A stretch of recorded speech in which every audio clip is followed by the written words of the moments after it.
JBN, we keep you informed. I'm Michelle Jones, and in the news, mother of 9-year-old Hanover girl devastated after losing only daughter. Nordia Edwards, the mother of 9-year-old Nikita Jojo Newell, who was raped and strangled in Hanover, found it hard to put into words her emotions as she grieved the loss of her only daughter. Edwards said that her daughter was a jovial child who did not give trouble. It's dreadful, it hurt. She was very jovial, not a person who give trouble. When my son her go to school, she go to school and she come straight home. She not stop at people place or nothing. And this one, it hurt, cause it just close to home. Me weak, Edwards said. It is reported that Noel, who was enrolled at Esher Primary, did not return home from school on Wednesday afternoon. Her body was later found meters away from her home. It is believed that Noel was raped and strangled. Assistant Commissioner of Police in charge of Area 1, Clifford Chambers, has revealed that a suspect has been held in relation to the rape and murder of Noel, and the suspect is known to the family. The mother had a relationship with the male, and that relationship went sour. Not that it is clearly directed to this as yet, but there is a strong probability that the two are related, Chambers said. The 42-year-old suspect has been placed in protective custody by the police. The police say the move is to keep him safe amid heated tempers in the community. Meanwhile, Minister of Education and Youth, Favour Williams, has condemned the murder of Noel, describing it as callous barbarity. This brutal assault and murder of little Nikita is a sad reflection of callous barbarity that characterizes elements in our society. Every child should be protected by the society as a whole. We must be all on guard to protect our children as they travel the island's roads, Williams said. She is urging anyone who may have information that could help the police in their investigations to do so. The Education Ministry says it has reached out through its regional office to offer counseling services to Nikita's immediate family and the school community. Investigators probing double murder in Spanish Town. The Major Investigation Division is probing a double murder in Spanish Town, St. Catherine, on Wednesday night. The bodies of a woman and a man were found in a river along the old road about 9 o'clock. The bodies had bullet wounds. The police have not released the identities of the victims. Portland students in police custody after alleged gang clashes at school. At least 6 male students from Port Antonio High School in Portland were on Wednesday afternoon taken to the Port Antonio police station for their alleged involvement in a fight where machetes and knives were drawn. A senior teacher at the school, who spoke on a condition of anonymity, said that at least 6 fights broke out in what is believed to be related incidents. According to the senior teacher, the police had to be called in to quell the situation, which threatened to escalate as what appeared to be gangs within the school engaged in physical clashes on Wednesday. In the meantime, the police have confirmed that they were forced to remove some male students from the institution who were involved in fights and that weapons were also recovered from them. However, the police did not disclose how many students were taken out of the school environment or whether any of the students were seriously injured. There are reports that at least 2 students were stabbed during the clash between alleged rival gangs within the school. Child's father questioned after security guard found dead. Detectives attached to the Lucy police station in Hanover have confirmed that the daughter of murdered security officer Shauna Rule has been located and is safe with relatives. Minutes after Rule's body was discovered with multiple chop wounds outside her home along a section of Charlotte Drive in Lucy called Lover's Leap, a search was launched to find the 2-year-old. But investigations revealed that Rule had left the child in relatives' care due to her irregular work hours. Rule, 23, was employed at Net Security Company at Ocean Point Housing Scheme in Lucy. Reports are that shortly after 12:20 a.m. on Wednesday, residents came upon Rule's body and summoned the police. The lawmen discovered that she had multiple chop wounds all over her body. The scene was processed and her body removed to the morgue for post-mortem. Investigators said that based on evidence gathered at the scene, it would appear that Rule was attacked inside her house, then chased outside, where attackers chopped her to death. Following her death, several residents expressed shock at how she died.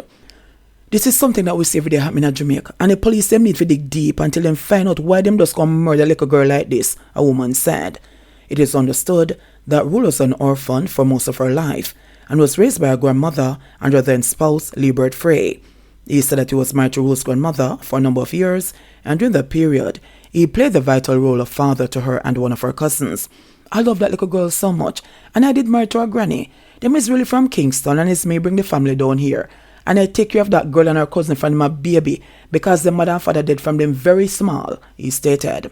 Me sent she and her cousin got Merlin at high school, But when my wife dead, who is them grandmother, they move out of the house and leave, and I don't hear back from them again. I can't go look for them because I don't have no foot, he said, pointing out that he lost both legs to poor blood circulation. Meanwhile, the father for a child was questioned by police on the same day. As part of the police investigations, the father of the woman's child was contacted by the police. He turned himself in on Wednesday and was interviewed by the police.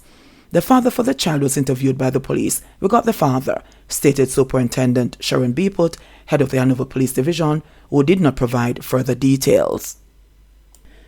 NCB's wealth advisor Kadeen Thomas granted bail. National Commercial Bank employee Kadeen Thomas was granted bail in the sum of $5 million when she appeared in the St. Ann Parish Court on Thursday. Thomas, who was charged with larceny and offences under the Cybercrimes Act, first appeared in court on Friday, January 20, to answer to charges of defrauding a client. It is alleged that the 36-year-old wealth advisor of NCB's Ocho branch, through unscrupulous means, took $143,000 from a client who knew and trusted her. St. Anne's Parish Court Judge Lorona Montague Williams had denied Thomas's bail application that was made by attorney Matthew Hyatt after receiving information from investigating officers that Thomas may have also defrauded through additional clients. Montague Williams said that an additional 2 weeks would have given investigators time to probe the new allegations. Robbers steal ATM from service station in Westmoreland. Thieves broke into a service station in Darliston, Westmoreland on Thursday morning and removed an automated teller machine ATM with an undetermined sum of money. The police, about 2 o'clock, 4 men dressed in dark clothing entered Germain's service station and stole the ATM. The men also stole a quantity of cigarettes and assorted liquor. It was also reported that the ATM was replenished hours before the service station was closed on Wednesday. According to the operator of the service station, the men were observed on surveillance camera and calls were made to the Darliston police. But the operator says, despite notifying the police, while the robbery was in progress, officers failed to respond. Meanwhile, over in Clarendon, a J&N Bank automated teller machine was vandalized in Spalding last night. A senior representative at the bank said that the company's security department is investigating the matter along with the police. The discovery was made this morning by passers-by who then alerted the police.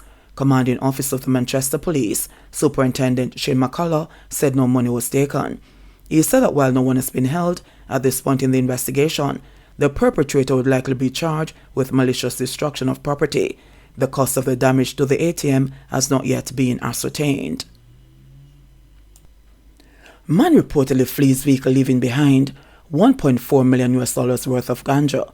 Police are seeking the driver of a red Honda Step wagon after he allegedly fled his vehicle, leaving behind more than $1 million worth of ganja. It was reported that around 8:30 p.m., a vehicle traveling from the direction of Clarendon and heading towards Kingston was signaled to stop by the police while it approached the Portmore exit. The driver of the vehicle disobeyed the police's instructions and sped away. During a pursuit operation, the driver reportedly abandoned the vehicle along the roadway near the Akiwalk Filter Road and escaped on foot in the nearby mangroves. A search of the vehicle revealed over 1,100 pounds of compressed ganja with a street value of approximately $1.4 million. Investigators from the Jamaica Constabulary Forces Narcotics Division are asking the driver of the vehicle to turn himself in. Elderly man gunned down at his shop in Clarendon. The Clarendon community of Tollgate is in shock over the shooting death of a 71-year-old shopkeeper. Alfonso Wint, otherwise called Doctor, of the Coy Road in Tollgate, was discovered in a shop on Tuesday night with gunshot wounds to his head. The discovery was made by residents who reported hearing explosions and went to investigate. The shooting happened sometime around 7:30 p.m. The murder of the senior citizen has been strongly condemned. He doesn't make trouble, and a lot of people on the road last night and his shop is right at the roadside, said council caretaker for the Tollgate division in the Clarendon Southwestern constituency, Godfrey Knight, who described the killing as brazen. Wynn sold coconuts and cane along the roadway.